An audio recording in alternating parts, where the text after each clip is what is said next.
Haleluya. Mungu akubariki sana ndugu mtazamaji. Mungu akubariki sana mama, Mungu akubariki sana baba, binti, kijana.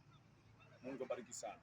Hii ni saa ya mchana ambapo nataka niombe na wewe mama. Nataka niombe na wewe baba. Nataka niombe na wewe. Na maombi yetu tunakwenda kumshukuru Mungu. Tunajua hii ni Januari, mwezi wa kwanza. Kamshukuru Mungu kwa neema. Kamshukuru Mungu maana kadri unavyoendelea kumshukuru Mungu ndivyo ambavyo Mungu anavyozidi kuachilia neema zaidi kwenye maisha yako. Twende mbele za Bwana. Baba, katika jina la Yesu Kristo aliye hai. Bwana Yesu, ninakushukuru kwa saa hii na majira haya. Asante Mungu aliye hai kwa ajili ya mchana hii iliyo njema. Baba, nakutukuza kwa ajili ya mchana hii. Ninakushukuru Yesu Kristo kwa ajili ya neema ya ajabu. Baba, ninakushukuru kwa uzima, afya na nguvu. Yesu, nakushukuru kwa kibali katika jina la Yesu Kristo aliye hai.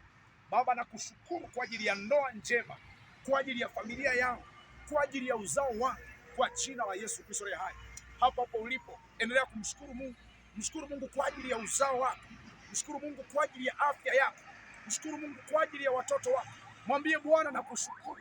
Chochote kile ambacho Roho Mtakatifu anakukumbusha, endelea kusema Baba ninakushukuru katika jina la Yesu. Lesula masete likadesha. Emelila lozana maande likadoja. Baba ninakushukuru kwa wema wako na fadhili zako. Baba asante kwa ajili ya amani katika taifa langu.